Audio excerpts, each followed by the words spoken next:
So if you're multidisciplinarian, is being a 5 out of 10 like the best way to go about it? You could, in theory, get speaking fees for both sciences. See, that might be the most controversial thing we've said so far. I don't think the natural sciences respect the social sciences one iota. Oh, absolutely. I don't think they would listen to the social scientists at all. How do you think your Gen Z viewership will feel about this episode, Cole, Scott? I think they will not like it at all. I don't think Gen Z watches long format anything anyway. I don't know about that. I do think podcasts think have so? become like ubiquitous. Yeah, I do. Like long format hour plus. I think there's just so many out there. There is a lot of options. But I could be wrong. I don't know for sure.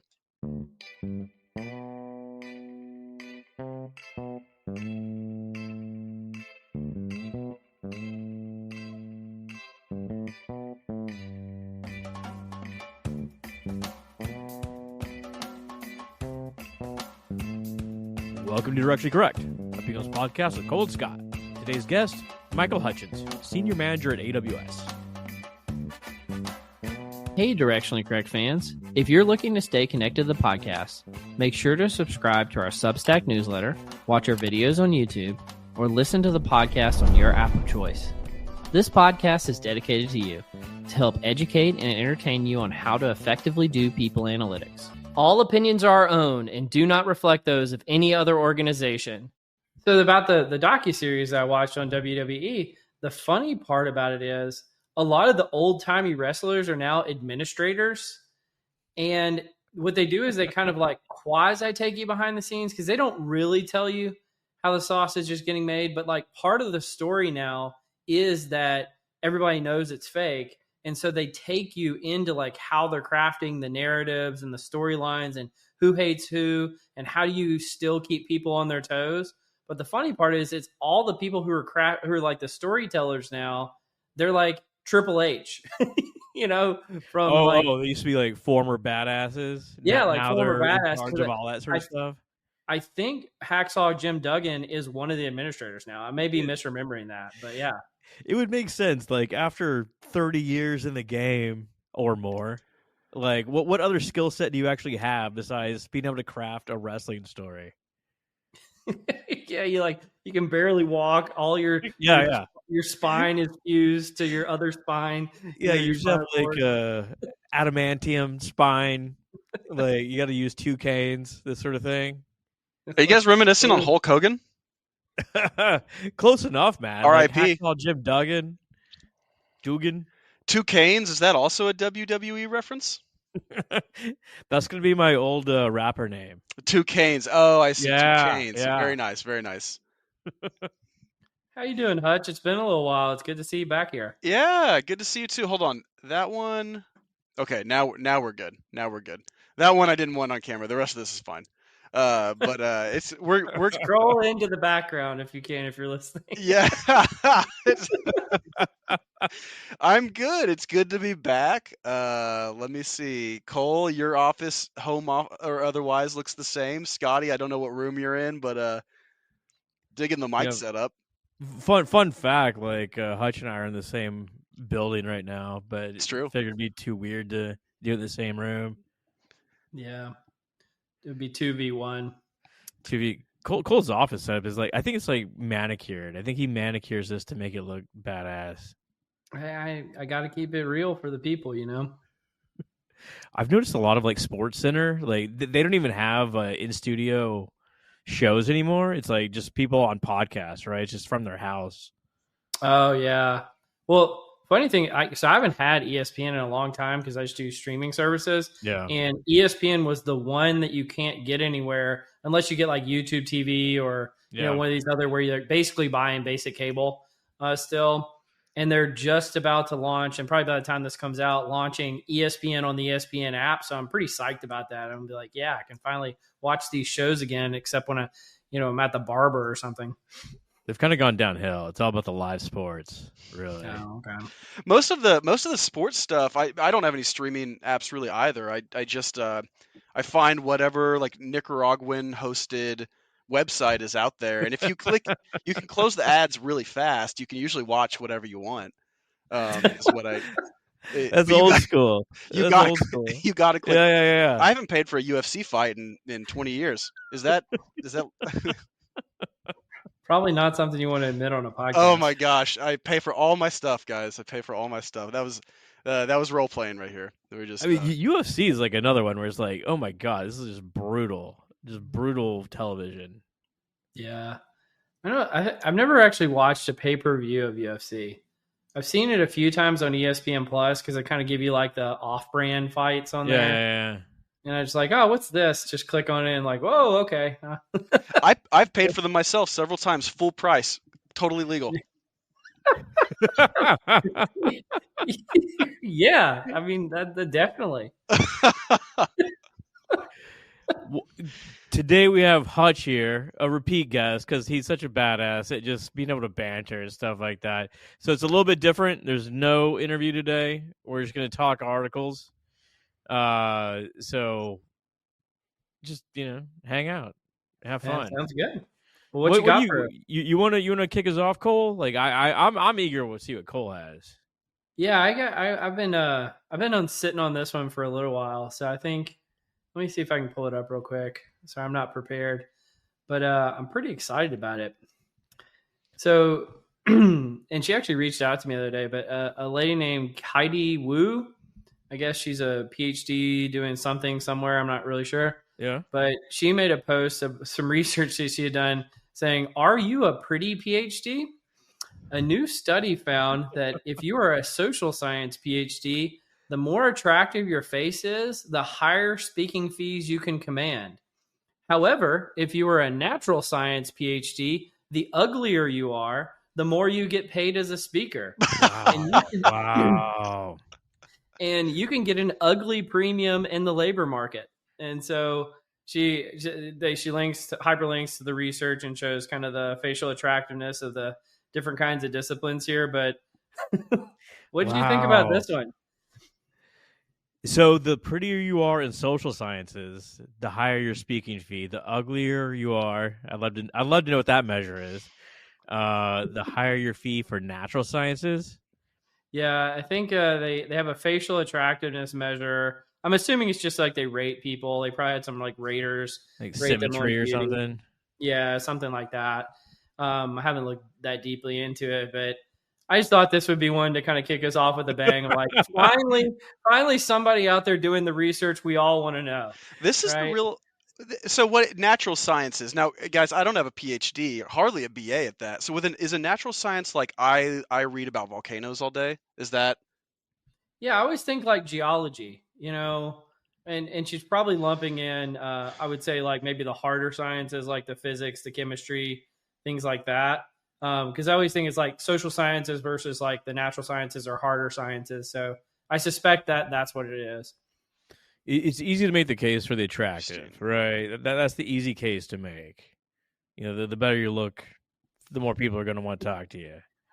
Well, and like on a more like slightly more serious note, one of the things I always talk about, people are always talking about like our algorithms biased and how are we biasing things about everything? And I'm like, the number one bias by a good margin is attractiveness, and no one ever talks about it.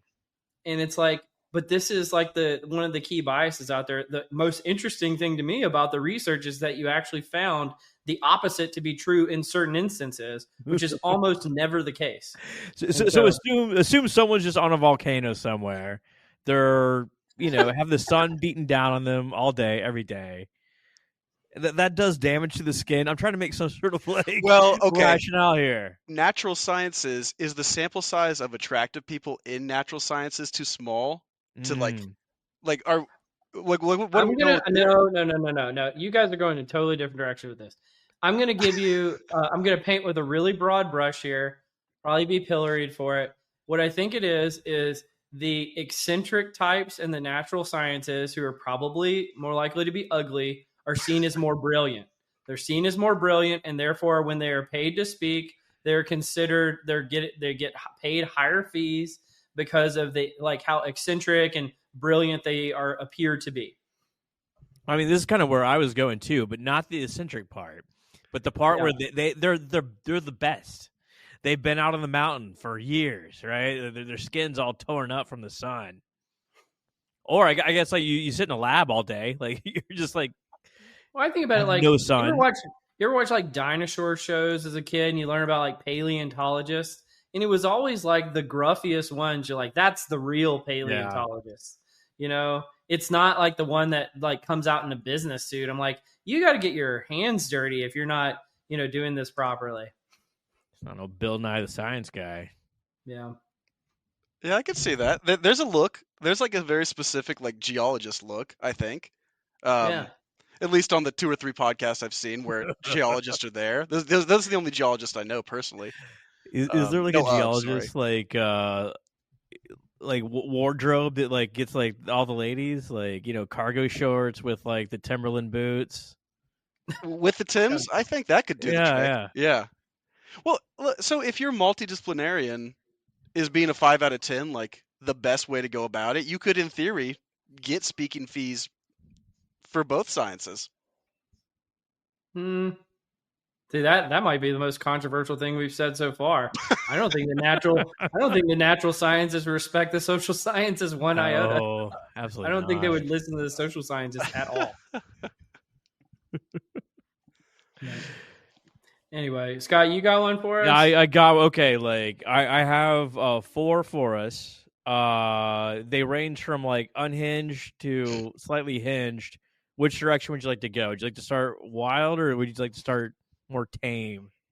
Yeah, let's start tame and get wilder as the Okay. episode goes on. At the peak, okay. We're gonna peek out. I found this interesting. This is can y'all see my screen? Yep. Yeah, this is a study done, I don't know, by Understanding America study. But anyway, this guy plotted the change in personality across different 3 different age cohorts from 2014 to 2024, with the note that internet is changing our personalities. And it's a really fascinating graph here, right? So baselined average personality in 2014, and just watching the drift across conscientiousness, neuroticism, agreeableness, and extroversion. Notable patterns, but like what strikes y'all? Well, I think it requires a little bit more explanation for the folks who are listening. So it plots 16 to 39-year-olds, 40-year-olds to 59-year-olds, and then people who are 60 plus. And I think one of the things you see throughout here is if you're over the age of 60, it's the access to phones and the internet or whatever, social media, whatever they're saying here. It hasn't changed personality all that much. But if you're in the 16 to 39-year-old range, they're seeing some massive swings. Conscientiousness is going way down. Neuroticism is going way up, i.e. emotional stability is going way down. Agreeableness is going way down.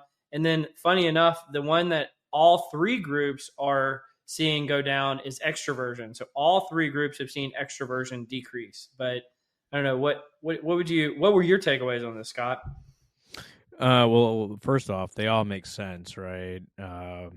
Neuroticism in particular, where I've seen a lot of other reports of especially kids being fed this idea that they're ADHD, undiagnosed, self-diagnosed sort of issues. And I think that just spending all day on your phone obviously has rampant effects, right? Of course it would. And I think we're starting to see that now. And otherwise, extroversion as well. Everyone's becoming more socially isolated. We've known this since the book Bowling Alone, right? Yeah, where we're Robert seeing the breakdown of society. Well, Hutch, had you come across this already, or was this new to you? No, this is new. I can't say I'm surprised. I'd love to see a split that does take the millennials specifically, because in theory they have the tools to deal with what's happening in changing society. Like, started with the cell phones, saw the rise of the internet, are now being inundated with TikTok dances or what have you. So I don't know. Maybe I'm surprised 16 to 39 plummeted that far, but it's fascinating. I wonder if those 2 cohorts are just too similar to separate, because I mean that's like, how much in common does a 17-year-old have with a 37-year-old, really? Yeah, that's true. Yeah, you Yeah. should probably cut that one down the middle, and you probably find something even more interesting.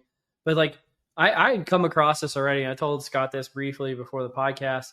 Apparently, and again, I haven't dug into it, but there's a whole debate about this now. Like, is this data correct? Is it not? I don't know who's right and who's wrong because again, I haven't dug into it. But the two that stood out the most to me is the conscientiousness and neuroticism, right? And I think you hear a lot about this in the media about hiring of new college graduates or just younger people more generally.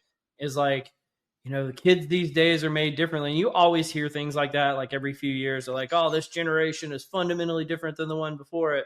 But I think what you're seeing here is fundamentally, if conscientiousness is going down, people like literally probably aren't showing up for work anymore, or at least not as often. Yeah. And they're probably not completing their task one time. And if neuroticism is going up, that means, stress, anxiety, depression, like all the, negative bad things that happen to human beings, those are probably spilling over into the workplace even more. And that, that's got to be a challenge. And I mean, I don't know, it's got to have some negative societal consequences as well. That looks like it. Seeing that neuroticism one go up, and I mean, neuroticism probably is the worst connotation of those four. It's like that. I don't know. I'm not surprised to see that. I don't know what the downstream impacts will be, but I did want to. Okay, one thing though on the agreeableness. So the trope of like the old person who's like, well, you know what? What we're seeing is the exact opposite is true. The old person is actually becoming more agreeable, and everyone else is becoming, get off my lawn. So I'm just saying, we're breaking down barriers here, guys. That's a weird one. Like, also, openness is not plotted here. I assume because it's correlated probably with didn't change. agreeableness. Yeah, I'm just guessing it didn't change. And there was actually, I know there's some other charts here. I assume you don't have pulled up, but I think there were some other interesting findings. But the agreeableness one, to me, I think that's just it shows the toxicity of online, discourse. Yeah, and younger people are more driving that than older people, it seems like. You're right about the conscientiousness too. I mean, that's how people are hired. That's how people are judged at work. We saw a decline in people's memory ability once the printing press came around. So now we have the rise of the internet, and not only the internet, but like the rise of the cell phone, right? The always on internet. I have a sheer amount of stimulus. Like, I don't know how you look at like negative online discourse ruining your day versus sheer amount of stimulus making it challenging for you to deal with your own feelings in a positive way and express that positively. But like the sheer amount of stimulus can be overwhelming. It would be really challenging to be a young person in the new workplace. Oh my God. With the amount of stimulus out there. Well, imagine if anything you said could get you canceled at any moment. I mean, I grew up, I did dumb shit in high school, right? There's no record of it. No one knows. Like now, kids will, if other kids see them dancing, that's cringe. Fuck you. Yeah, like that one UFC fight I streamed from 4chan. And like, is that gonna ruin my whole career? I'm gonna keep this one going. I really like that I've chosen this trope for myself. I'm just gonna keep leaning into it.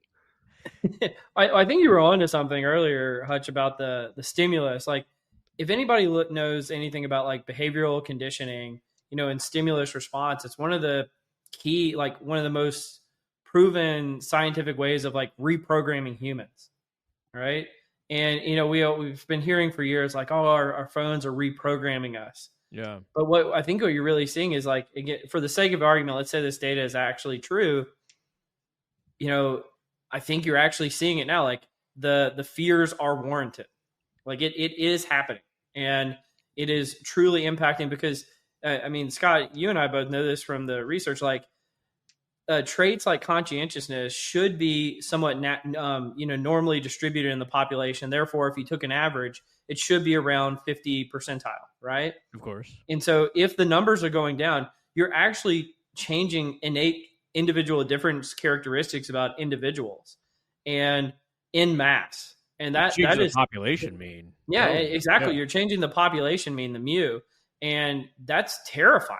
Like I mean, it really is actually happening. The fears are warranted.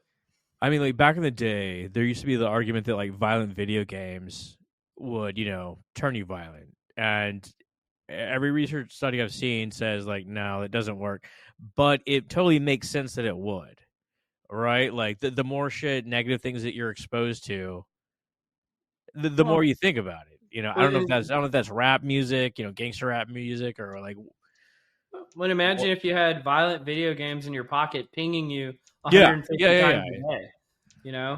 It's like it would probably be a qualitative difference than just playing violent video games. Yeah, because that dopamine response occurs over and over and over again. That's one extra interesting thing, guys. Like on the extroversion piece, as we were talking, I don't know if y'all have done any reading or research on the state of dopamine response and like the effect that constant stimulus has on your dopamine receptors. But think of the things that typically make you feel good, and a lot of them are associated with extroversion. So Of I get a course. dopamine response when I high five Scott going down the Yeah. hall, or if I'm playing like basketball with my buddies, or we're hanging out at the movies. But if my dopamine responses are nonstop stimulus all day, I really don't feel the need to do those things in the way that I would have like in the past. So I don't know. And just think about like all these social media companies feeding you the most outlandish things to get a rise out of you, to keep you going, to give you that dopamine response. Things that will like encourage neuroticism. Yeah. Yeah. Yeah. Well, I mean, you just got to kind of keep upping the dosage, right? And then at a certain point, it just doesn't do it for you anymore. No, The you only need way out is something through. sustained. That's what I say. Is that what you say? Why not? What you got, Cole? What you got, Cole? I got one a little less, a little less spicy. I probably should have started with this one if we're going to get more and more spicy as we go along.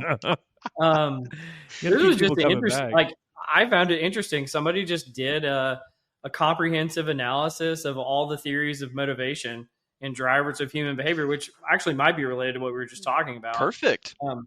And so it got published in a journal called Acta Psychologica, which I've never heard of Yeah, I've before. heard of this. Okay, I haven't.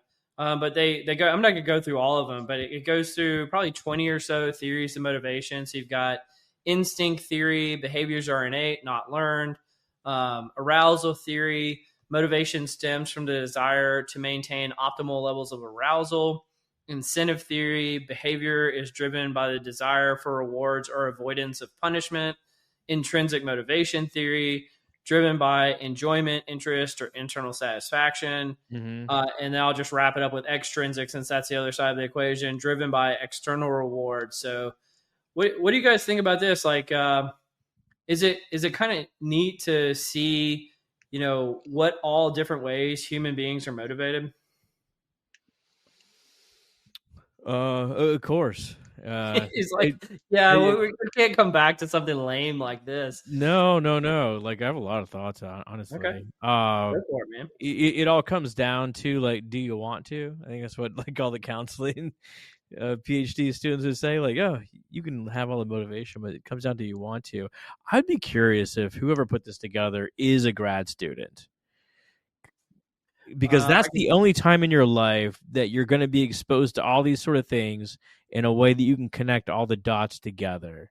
Like I've talked to John Benning and Barrett, and he put together his theory of validation while in grad school, and it made total sense to me. You're studying for comps, you have all the materials laid out, you can connect the dots in ways that you can't do it later in your career, and everything's fresh to you, so you can start seeing connections between them.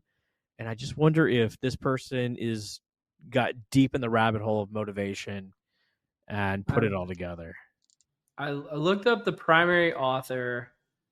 He does not appear to be a graduate student, but that's not to say that maybe a secondary author was. So that's definitely a potential. or someone in his company said, hey, what are the theories of motivation? It's like, I will go look at them. Yeah.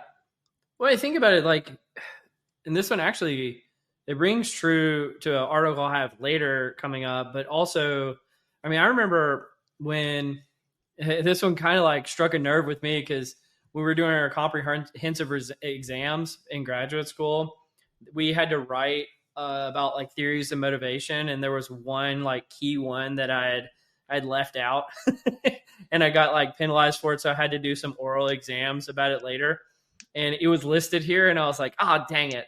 I wish I had had this article when I was in graduate school, so I wouldn't have gotten dinged on my comprehensive exams. You left out that one theory. Yeah. What Vroom's VIE theory, valence? Is that what you left out? No, it was the self-determination theory. So Mm, for those of you who are not initiated, it's motivation is strongest when psychological needs for autonomy, competence, and relatedness are met. yeah, So that was That sounds about good right. one. yeah. Is Never there never gonna forget that one now, you know.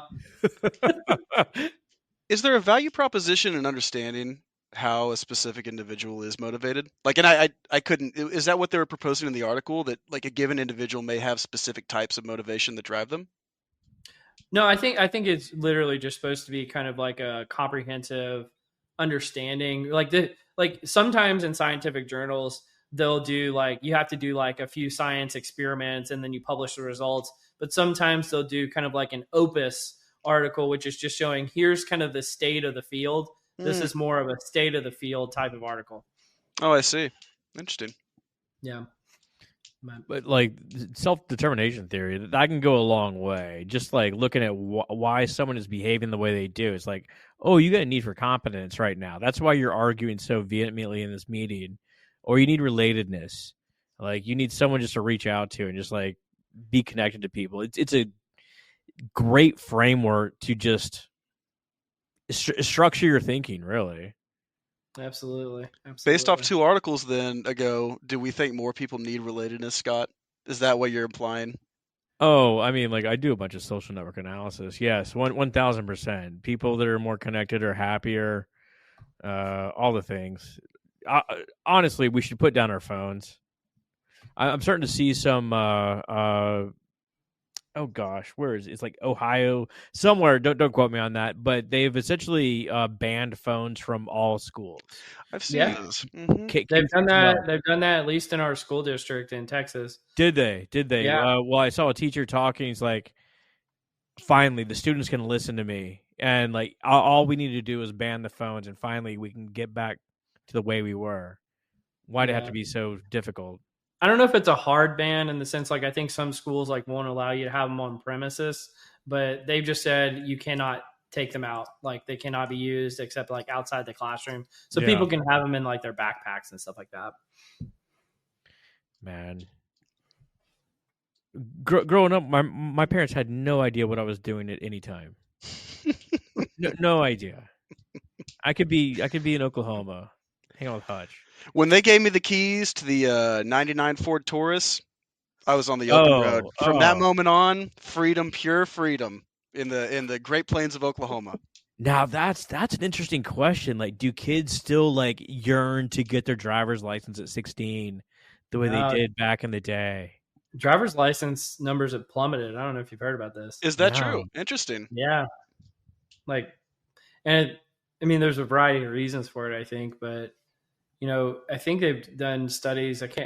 I'm going way back here, so I'm probably making this up now. But I think like a lot of 18-year-olds even don't have their driver's license. So it's not even 16-year-olds. Like, so they go to college and they still, don't have a form of identification, which is kind of wild. Well, I guess you can get everything like Uber Eats to you, and your friends are neurotic, so they don't want to hang out with you. They're introverted now, so they don't want to hang out. Definitely. Definitely going to argue with you because they're not agreeable. Yeah. On one Yeah. hand, I think the youngsters should be hitting the open road in their 99 Ford Taurus. On the other hand, texting and driving is a serious problem in society. So I'm like, maybe the numbers should be going down. Yeah. But that's all ages, by the way. The people I see texting and driving, like they're the most agreeable ones. If you want to harken back to that slide. Oh my God! When I was at Louisiana Tech, I would walk to school every day, and Uphill, almost but every right. person that passed by me would just be like staring at the crotch. In their car, just driving, staring at the crotch. Like, oh my God, this is terrifying. Yeah, texting and driving that's wild. Don't do it, kids. You know what they should do? They should make it to where you have to get your driver's license to be able to get a phone, and then more kids will get driver's licenses. Now we're You want to talking. keep talking about kids? Why Sure. not? The Gen Cue up Z the next one. stare. The Gen Z stare. Have y'all heard about this? No. What an image. Yeah, isn't that wild? So the Gen Z stare is this phenomenon that gained prominence about a month ago online, where people noticed that when you ask Gen Z a question, they will just give you a blank, vacuous look in place of an actual social response. So Noticed. article, I didn't know this was a thing. I've noticed this. Oh my gosh. yes, 1000%. So it goes into like the professor from Alabama. I don't know what she actually studies, but she talks about students in her classroom. She has to like beg them for a response to questions because the kids are afraid that they're going to stand out, and other kids are going to like ostracize them, or this sort of thing. Of course, the Gen Zs, when you ask them about it, they say that they're just giving a dumbfounded look to a very stupid question, which I think that every generation's done that. Like, you ask such a dumb question that you have no real response to it. This is more probably COVID related, I'm guessing, but it seems to be a real phenomenon where Gen Z has like a issue with some like basic sort of social skills. Wait, going back to Hutch's point from earlier about stimulus response. Well, imagine during kind of your formative years, to build off your point, Scott, during your key formative years when you would be, being called upon by your professor, or, you have to present a class project or a group project or whatever. Oh, yeah. And, how you presented yourself was like part of your grade. And then you got to do it on video and, or not on video. Like you actually, you were audio only, but not on video. And so like your, self presentation skills just were at a cool 0, right? And then you go out into the world, flips back to pre-COVID conditions where people are going into offices and self presentation skills have a premium.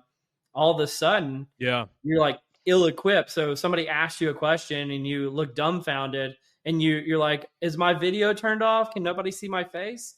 And when really it's like, no, everybody sees you. Like, this is happening in this moment right now. Yes, and I gave a talk at a university. I don't know, January, something like that. And I asked the crowd, like, I was trying to make a broader point about the changing nature of work as Gen AI rolls in, this sort of thing. And I was like, okay, who plans on having a job next year? 80 people in the crowd, not a single hand. Okay, maybe they're like freshmen, whatever. 2 years, not a hand. 4 years, not a hand. See, anybody plan on having a job? And this one guy like raised his hand. I was like, fucking money bags up there. Like, go get his digits, ladies. Like, he's the one that's going to be having money. Yeah. Like, no what? Oh, you go, Hutch. Yeah, I want to go on this story, Scott. Was it they didn't expect to have a job due to extenuating like economic circumstances, or they just didn't? Well, I mean, think they were that's gonna another work? angle that I didn't anticipate. But I really think that like they were just like embarrassed to raise their hand. They might have been called out in a crowd. Like, and granted, I was not going to ask them to come up on stage or anything like that. They don't know that at the time. Yeah. But I just want to get a feel for like who was coming out of into the workforce in the near future. But even that seemed like a too big of a task to raise their hand. Well, I think what you did, and this is just speculation on my part, but having dealt with a few of these folks now, from having taught classes a few years ago during COVID, but also just working with people in general in the workplace, is like you broke social decorum, right? So we had like a pre-COVID set of like what was considered social decorum in class, and then post-COVID, social decorum completely changed, and you're the odd man out. And to you, you're like, yeah, but isn't this like a preparatory school for like the real world? And it's like, yeah, but the preparatory school's rules, social rules changed, and you didn't change with them. But the thing is, those folks are going to graduate and presumably want jobs, I would suspect. and the world's going to kind of leave them behind. And that's the sad part, in my opinion. No, the other angle here is like it bleeds out beyond just the classroom, right? Like I've seen reports of waitresses going to a table with Gen Z, and it's like, okay, y'all want anything to eat? You know, you figured out what you want? Nothing. Just staring. Oh, maybe you haven't decided yet. Nothing. But I mean, this is going to be, you know, we've covered generational research, right? And every generation has their like quirks, and they're all kind of the same because they're going through, you know, sort of like a maturation process. This seems to be a real phenomenon, and if they're coming into the workforce, man, I think there's something to be said about being chronically online during your formative Yep. years. Yep. And I think, Cole, you mentioned it. Like, if you have this cohort of young people who are going through high school and they spend several years being unable to figure out how to interact socially in like a classroom setting where you raise your hand or you're trying to get someone's attention or make eye contact with the teacher, whatever it may be. Like, it's these small nuanced moments that perhaps they've not had the same exposure to, and it could bleed into like sitting ordering food with your waitress. I think that there's a lot of interesting things that we've taken for granted perhaps in terms of like social interaction during our formative years that we are only now seeing the repercussions of. Well, I think one of two things happens. To use your kind of waitress example, Scott, is either A, when you go into a restaurant, and I already see this sometimes, I do find it frustrating, is you have to order everything through your phone, even though there is a waiter or a waitress. Or B, B, they have to get socialized, right? En masse, right? To be able to talk to other human beings like human beings. And the sad part in my mind is I think we're going to go with A. And so it's like, can you quit asking me questions? I'm just going to order through my phone. Chili's is already there. Sad place to go. Sad place. Oh, man. I think Seattle's turned totally Gen Z. Like, this place does not make eye contact. Like, and we don't even have Chili's here. Like, I don't know what the deal is. They'd be totally confused. I wish we had Chili's. Hey, I have a question for you guys, though, that I think you'll really appreciate. Even the Gen Z social scientists, if they're 10 out of 10, do you think that they do the blank stare too? Because they got to get prepared for their like extreme speaking payments, right? That's the oh yeah, the super hot Gen Zs. Yeah, do they do the blank stare? I don't know. That's a good question. Well, it's an easy differentiator for that population, right? If you have a modicum of social skills, look out. You're super hireable.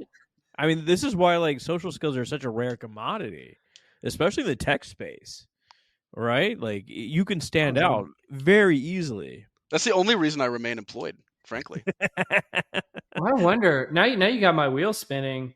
Like, what are the kind of the key occupations and professions that you have to have social skills for? So I think like the number one on the list is like sales. Yes. And I wonder if Gen Z is struggling at sales jobs more than prior generations. Like that would be a canary in the coal mine test for this type of hypothesis. That's a great dissertation topic for somebody, right? And it has an attractiveness component too, because there's been tons of work showing like attractive salespeople do better than unattractive salespeople. It's why if like pharmaceutical reps are always like, you know, smoking hot, like all that kind of stuff. And so it's like, you ain't wrong. Yeah. So it could control for the conditions that you were bringing up, Hutch, of like, you know, are the more attractive ones doing better? I don't know. But, you know, if they can't talk to people at a certain point, they're probably going to struggle at sales. I think so. The worst place you can go is the geology store. Those sales reps. They're like, get out of here. You sell, what do you say with seismographs? Like, you only purchase seismographs from the most just unattractive. Just a rock hammer, like the dude from Shawshank Redemption. Right? Yeah. You're like, I'll take 2, please. Snaggletooth is our top seller again this quarter for seismographs. To take him more seriously. He's out there on the boat. They're making international waters deals. Well, Scott, do you want me to hit you with the next one? Yeah, I don't think we can carry this much further. All right. This one, interesting. So, previous guest on the podcast, Mark Efron and the Talent Strategy Group published an article called "The Worst Doctor at Harvard Medical School," and it's not about medical school. Just for those of you out there, so he says each year Harvard Medical School graduating class includes one doctor who is ranked at the bottom of their class, and he goes on and on and on. He says there's a phrase used to describe this person. They are called Harvard Medical School doctor, right? And Okay. so he's making the case for stack ranking and performance rankings not being so sinister because Harvard Medical School does it, so shouldn't everybody else do it? So he goes through kind of the history here, how people blame stack ranking getting a bad name because of GE and Jack Welch and the rank and yank and all of that kind of stuff. Yeah. He talks about relative versus absolute ratings, and rankings create, and so he's kind of building the case for them. Rankings create data that enables but doesn't force the decision. It allows for differentiated investment, and top talent likes being ranked. And therefore, his conclusion is that ranking motivates people, whether you're intrinsically or extrinsically motivated. And that gets back to the motivation article from earlier, because if you're intrinsically motivated, you say, I'm better than that, I'll show them. Or if you're extrinsically motivated, I want the rewards and recognition that others aren't getting or are getting, as why you will perform better if you use a ranking based performance management tool. So what do you guys think about this one? So he's not advocating for getting rid of rankings. He's advocating for rankings. For rankings. Did they ever fall out of favor? I thought I rank everything all day long, just ranking. Are people not doing this anymore? Microsoft got rid of their stack ranking system because they knew of like a team of 10, 2 people are going to have a fantastic conversation. 7 are going to have mediocre, and like one's going to have a horrific conversation, no matter how good they are. Yeah, that's fair. So I'll since he made the case for, I'll make the case against. How about that? Since he provides a lot of data in the article. The two things I don't think he considers, one is the Harvard Medical School example is not a good example. And the reason why is because if you're in the top 10 bottom percent of doctors, you don't get fired from ever being a doctor. Yeah. Whereas in the rank and yank, you do. And so it's a false equivalence in terms of the argument that he's making there, that you shouldn't stigmatize rankings because Harvard Medical School does it, but Harvard Medical School doesn't do it the way that GE did it, or that Microsoft did it, or whoever else, right? The second thing I'd say is kind of the point he makes in there about differentiated rewards. It is formulated as a zero-sum game. And in a zero-sum game, for one person to win, another person has to lose. Yeah. And anybody who, studies game theory economics knows that zero-sum games kind of always devolve into like really negative consequences. And so my kind of viewpoint on this is always, if you could create a positive sum game out of the situation, it would work better. So sorry, Scott. It's different as well in that, like, Harvard Medical, they're not in the position of like trying to put out a continuum of doctors, right? They're saying you are accredited, you know everything you need to know to be a doctor. What you do after that is kind of on you. Kind of to your point, like where you're not going to be fired as a doctor if you're like 59 out of 59 or whatever it was, Mr. Irrelevant doctor. Yeah, Mr. Irrelevant doctor. Let me ask you guys this: if you and I know that we don't have access to this, but if you're going to choose, let's say, a medical doctor, and you could see a stack rank, you've got 250 choices, you've got a stack rank. Who are you going to select? Who will you select? If we're using the articles from earlier, the one that's most attractive. Yeah, is that natural sciences? Touche. That's what I'm doing. Yeah. But I mean, like, would any number be good enough? Be like, I was 87 of 135. You'd be like, you're not good enough for my, melanoma, whatever it is. If you're looking at like a patient-doctor relationship, or I come at it typically from like a customer and product perspective. Like I think it helps a customer make decisions about what they should do or partake Yeah. in or purchase much more easily. When it comes to like intrinsic motivation, I don't know if that's the purpose of this article necessarily. It may not be as valuable, but I do like I'm ranking those hot wings. You know, I'm ranking my favorite chilies. I mean, isn't it good enough to just be like, my doctor is from Harvard Medical? I don't know. Well, I think that gets to another interesting point, which is most of the times at a hospital, you don't have 100 doctors from Harvard and you're just asking them what their class rank was. You have a doctor from Harvard and a doctor from another school and a doctor from another school. And so then really the question becomes, do you want, a top ranked doctor from a lower tier medical school or Mr. Irrelevant doctor from Harvard? Yeah. And Yeah. what is the comparison between those two? And I think that is an interesting question unto itself. I think that is the question. What would you choose, Cole? The former or the latter? I mean, the Malcolm Gladwellian answer is you choose the top 10% person. I think he published that in one of his books, that the top 10% graduates at any college are better than the bottom 50th percentile graduates at like elite universities or something like that. But I could be making that up in one direction. It's directionally correct, let's call it. But I think that's sort of the finding. I think realistically, where I think I think is valuable is you want people who've experienced success. I don't want a depressed doctor. Like I want somebody who's like, I'm going to crush this surgery. And because I've crushed all the surgeries before now and I have a track record of success and I kind of don't care where they came from, if that makes sense. I think that works well for non-medical, right? I think you're right. I think the education that you get, Cole vanishing like my point there. The education that you get at one university is pretty much interchangeable with the education you get at a different university. But when it comes to like training for medical, I gotta believe that there's a difference in sort of school caliber and the training that you receive. Yeah. Did you really? Did Cole get canceled? I think he got canceled.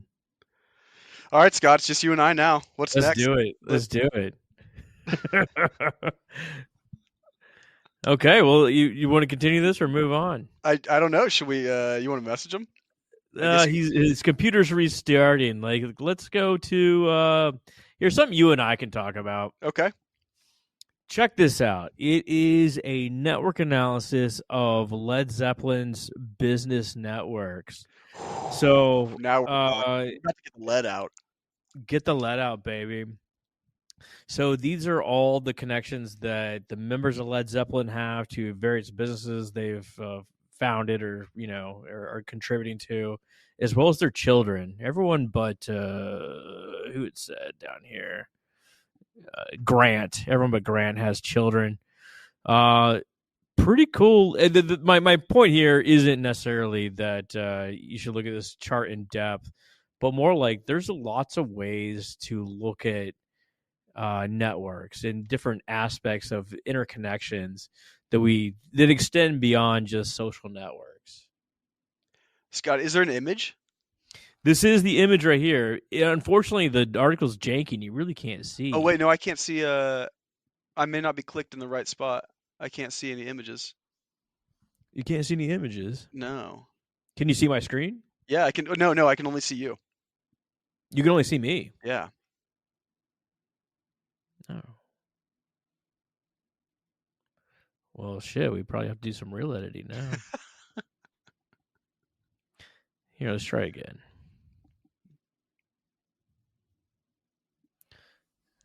Okay, can you see it now? Negative. Damn. Okay, well, take my word for it then. Hear me now, believe me later. There's a map of Led Zeppelin's business dealing networks. You're a Zeppelin fan, dude. Like, did you see the new doc? No, I Becoming haven't Led seen Zeppelin? it yet. I've not seen it yet, but along the what's interesting, and this may be similar in terms of like the direction that you're going from, like a social network analysis towards more of like a corporate dealings network analysis. What I think would also be really fascinating with Zeppelin is if you took a look at the network between Zeppelin, pre-Zeppelin songs that were covered by Zeppelin. Like there's a lot of Delta blues artists that came to Yeah. fame solely because Zeppelin covered them, and then looked at that distribution afterwards for where Zeppelin influenced um, other artists. And there's like this little overlap too between a whole bunch of British invasion folks that came right before Led Zeppelin that are mishmashed in there as well. So like I think Zeppelin is probably the preeminent way to try and do some sort of network analysis on music, at least, or musical influence. You got to watch the doc, and Cole's back here, Becoming Led Zeppelin. Did you see it? You saw it? I did. I saw it on the airplane. I saw it from Lisbon to Philly or something like that, and had to rewind it several different times. It's not the best movie in the world. Like, it's not a great doc. It tried to do too much. Like, it's not a great doc. Like, give you the backstory of all the people in the band. It kind of devolves into like a concert flick towards the end. So you get like a mismatch of both, and like I wish it went one way or the other. But I will say that some of their early shows where they're playing into like a crowd that has no idea who they are, no one's into it, they deliver some of the most like devastating jams you've ever seen in your fucking life. It's unreal awesome. I love it. I'll have to check it out. If you're interested in that kind of space and you do want to think about some of the influences that led to both the British invasion and Led Zeppelin, Yeah. check out Martin Scorsese's The Blues documentary. It's a 4 or 5 part series. It's been a while since I've watched it. I think he did it for PBS. I was like in my teens when I watched it the first time and my mind was blown. But it's Martin Scorsese's The Blues. I mean, he's just a little up and coming filmmaker, so hopefully it's good. Yeah. Cole and I covered an article some time ago on essentially understanding innovative output. It essentially showed he used cosine similarity between different artworks, be it things that they had produced for like literature or like actual art, and essentially showed at the very beginning they had a very sort of scattered outlook, and then they coalesced on a specific sort of, I don't know, identity. And that's where they produced all their best work, right? And I think that's sort of like what you're talking about too, like taking influences from a variety of places and then like wind up being Led Zeppelin. Mm-hmm. See, you talking about that, 'cause I think I'll probably have a different take now than when we originally discussed it. But with the music kind of frames this as, I think it's got to make you appreciate how little originality there is, right? Because there aren't very many music inventions. There's only innovations, right? So people draw from multiple areas. They kind of mix them together. They create a great gumbo of a music, and then that becomes Led Zeppelin. Yeah. Right. But there's very rare that somebody comes out and just like invents a new classical music or something like that. Right. or you wind up with like rap rock, like the short-lived rap rock scene. Yeah, exactly. Well, they're always trying to bring back rap rock every few years. Limp Bizkit was to be a pretty new. artist. That was pretty new when it came out. Maybe that's what you're looking for, Cole. Yeah, but like that to me is like that's all we got. Yeah. All we got is combining things in new ways because it's so hard to do something truly original. Where'd the first music come from? Maybe that's an article to read. I don't know. There's Gilgamesh. Oh, there's some cave in France that they said that has some sort of acoustic properties that they believe that the cavemen would sing to. Man, this is legit.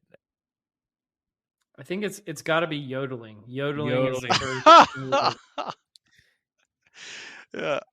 Or one of those single-stringed instruments. Like it came out, I don't know, a piece of grass or something, stepped on it wrong. When there was a cold breeze. Yeah. What do you listen to now, Cole? Like, you got anything on your musical calendar? Oh my gosh, I've been turning into such a psychopath with music lately. I've been listening to like everything on repeat. Yeah, that's just getting older. Yeah, like just find a new song, like it, listen to it 200 times in a row, and until I can't stand it anymore, and then find another one. So I'm kind of all over the place with a few. I've got one I've been on a, obviously, if anybody who listens to podcasts a long time knows this, I've been on an emo kick lately. Oh, But rediscovering a band called the Early November, and published a new song after like 15 years, and it's about like how hard it is to be like out making money in the world. And I was like, I totally resonate with this. Like, this is so my life. Thank you for growing up with me, Early November.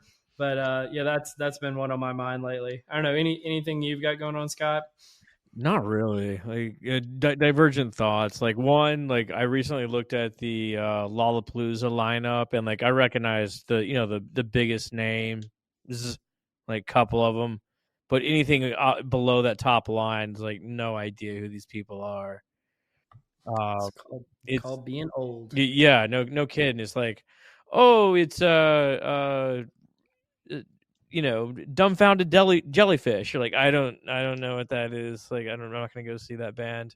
Why would I go do that? Plus, like, stand out in the summer heat, like 40,000 other people. No, Dumbfounded Jellyfish is definitely a jam band. We Yeah. know that already. I If mean, they opened for Blues Traveler, I'd go see that for sure. yeah, there you go. Uh-huh. Little runaround. Run Yeah. Around, that's the song to play on repeat. Runaround's badass. That is. What are you into now, Hutch? What kind of music do you like? I I actually am kind of a jam band fan, but I think more recently than not, I've been listening to, this is gonna blow y'all's minds. There's a radio station here in Seattle. I don't even know which one it is. It just plays in the car when we go to work, and it's been introducing me to a lot of '80s music. I've never listened to '80s music like Tears for Fears, everything that has all the synths in it, electric Yeah. synths. Yes. And Now you're so, speaking my language. well, maybe we'll have to have a follow-up conversation on this because I am a bit of an audiophile, and so we just moved to Seattle more recently. I just got my record set up, and the first album that I played on the record setup was Tears for Fears, songs from the Big Chair. And I don't actually know if that's like the album or the amalgamation, like their greatest hits. But yeah, I'm on like an '80s music kick right now. I don't know why. It's giving me nostalgia for like the mall era of Yeah, America, like late 1000%. '80s, very early '90s, and I was 3 during that time. So it's nostalgia that I've never experienced before. That's Oh, I my can kick. bring I this full totally. circle. So if you looked at some of the earliest videos on MTV, the musicians were ugly as hell. They were so fucking ugly. And now the video actually killed the ugly musician and in the process killed music as well. It killed the radio Because those star. people had something to do. Now not only do you have to be a good musician, but you have to be good looking as well. Yeah, music used to be the natural sciences, and then it switched to the social sciences in the process.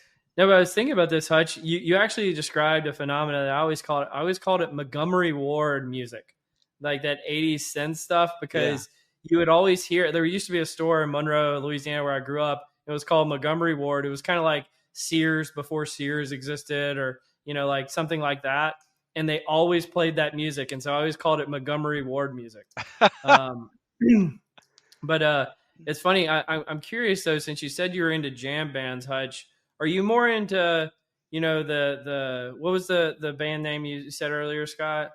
The discombobulated octopuses or something. Whatever. Yeah. Are you more into their early stuff or their later stuff? Is that like Like what are you into? like the jam band. It's whatever the jam band is. Yeah.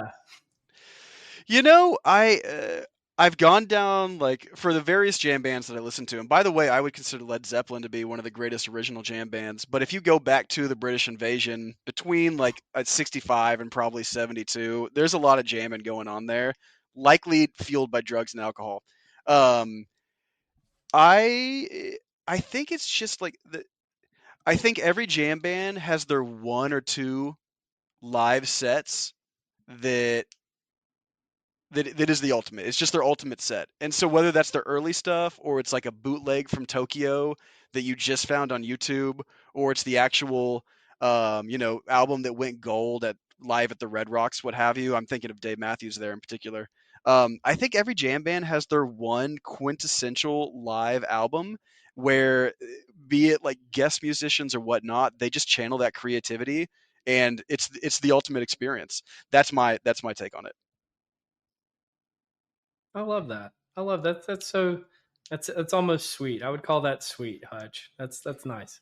If you guys need an intro song, I was in high school. I was in a jam band called the Pastry Chefs, and we did a 14-minute rendition of "All Along the Watchtower" with at least 6 minutes of guitar of harmonica solos. So if you guys need like an intro song for Directionally Correct, that might work for you, I think.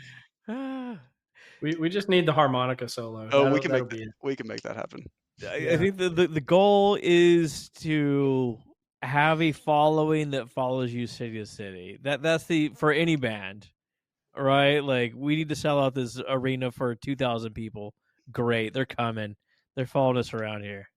Well, there's magic there, and I don't know if you think back to the slide that we looked at for the different attributes that they had said gone up and down. So like neuroticism has gone way Yeah. up. I don't know if that's going to eventually play into ticket sales for new bands, or if the way in which new bands do live tours will change if people aren't coming out to the shows. But certainly there's like an energy there that I think a band has when they're going on tour that enables their creativity. That maybe that dynamic is going to change between them and their fans in the future. Well, I mean, you used to go on tour to sell the album, Yeah. but with like the rise of MP3s and all this sort of thing, like now you put out the album to sell the tour. Mm. And that's how bands make money now. It's like completely flipped how the music industry is run.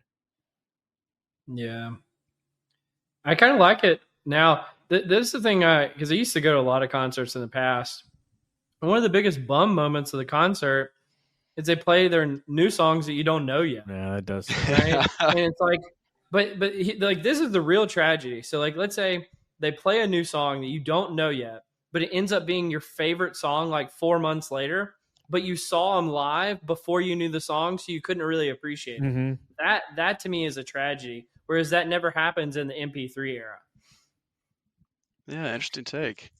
People don't like sit with an album anymore either. Like you used to like unfold the art, and like that became part of the whole experience because like music was it was difficult to get. You had to go to the CD warehouse or whatever. You had to go buy it, bring it home, open up the pamphlet, look at all the things. Now it's like, it's like, yeah, buy 99 cents or I guess just Spotify, whatever people do now.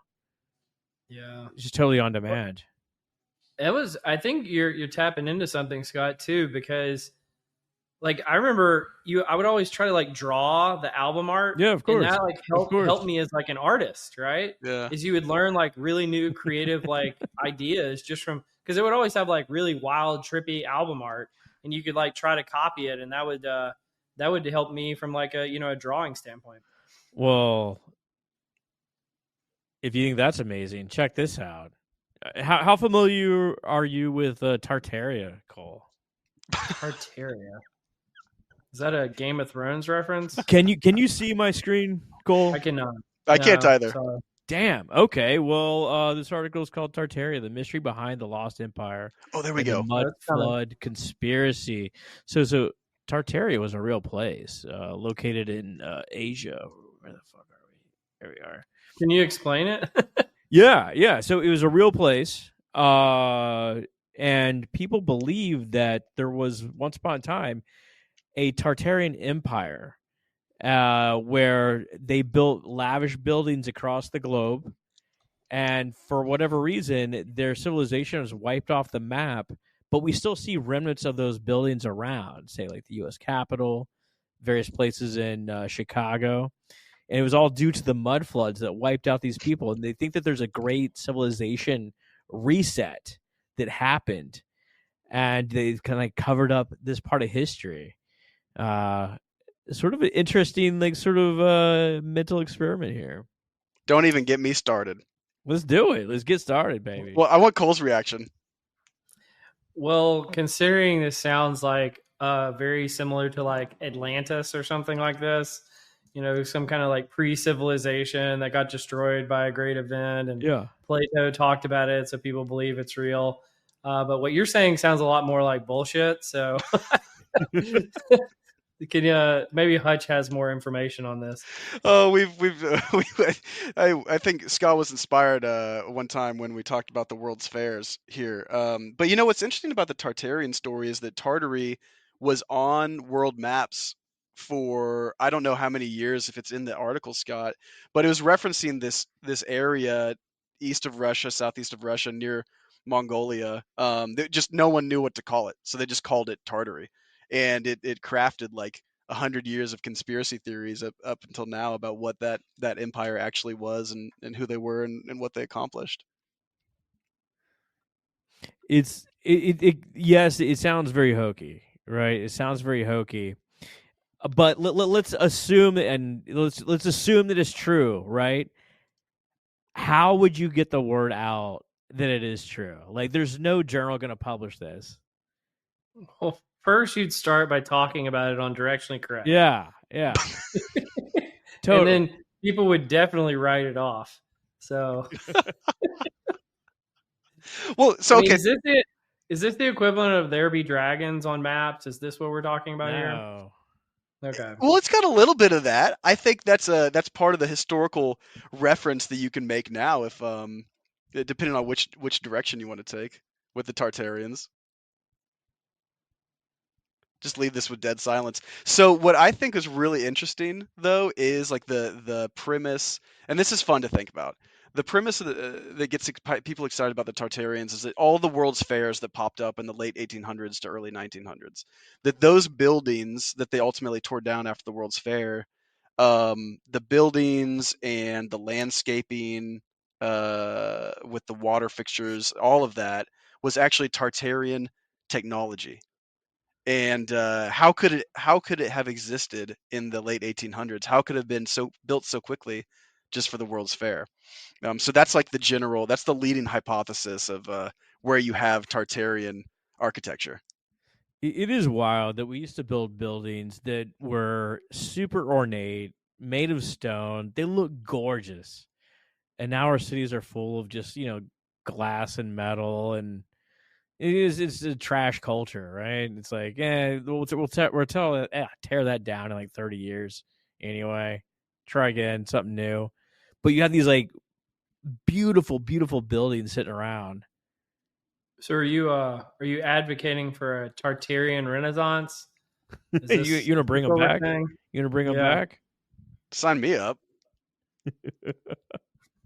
The World's Fairs are incredible. Like, they built these like massive structures. We don't have World's Fairs anymore. That's the thing that I really truly desire is a World's Fair. I was watching this footage from the St. Louis World's Fair. I can't remember. This was in like the early 20s, I think.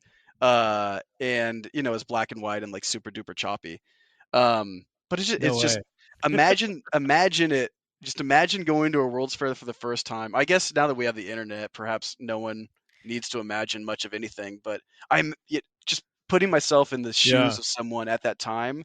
The grandeur and the new ideas that you would experience, it'd be mind blowing. I'd be Gen Z staring at those buildings. Let me tell you that. Imagine seeing like the light bulb for the first time. You'd be like, what the fuck? What the fuck? It's an electronic candle. Electronic candle, baby. I remember going to the State Fair of Texas, and they had a little exhibition for HD TV, and it was essentially like, I don't know, like a banana and apple and like a Coke can or something like that on a table rotating, and the camera filming it, and you could see the HD version on the TV. That's essentially what it was. It's all dummy, like, wow, this is the future. Did it blow your mind? It was cool. It's like the World's Fair, but so much less. Well, now like everything's just released. Like Hutch was saying, everything's just released online. You get these sort of like Apple updates. Not that Apple's released anything great in a long time. You lose the ritual. When it's released online, you lose the ritual of placing the record on the table or standing in line for the new Star Wars film. I kind of miss the ritual. I think humans need the ritual. That's what I'm saying about the records, right? Yeah. Like you need to spend time with it. I think this is where Gen AI is really going to get us as well. Like, you can dump in a bunch of shit into Gen AI and it'll push out an answer, And it looks good, and it is good. Great. But, like, what did you really learn? Yeah. Well, I guess that's kind of the theme of the podcast today, because we're also talking about like Gen Z needs the ritual of learning to talk to a waiter or waitress or learn how to present in their new job, or talk to strangers. So How do you we think need the your Gen ritual. Z viewership will feel about this episode, Cole, Scott? I think they will not like it at all. I don't think I don't think Gen Z watches long format anything anyway. I don't know about that. I do think You don't podcasts think have so? become like ubiquitous. Yeah, I do. Like long format hour plus. I think there's just so many out there. There is a lot of options. But I could be wrong. I don't know for sure. I figure like Gen Z, or hell, everybody. Not gonna just like lump in Gen Z, but everybody. We're going to like a clip culture sort of thing. Like if it isn't like in 60 seconds, I don't care. If I can't watch it on TikTok, what's the use? Mm. Womp womp. It doesn't exist. Yeah. Well, I guess we're outdated mode of technology, and people will quit listening to us ever so slowly, and then all at once, like bankruptcy. All right. Well, ending on a high note. Thanks for joining us, Mike. Yeah. Michael. Yeah. Hutch, or Yeah. whatever you want to go by. No, it's good. It's good to be back, guys. It's good to be back.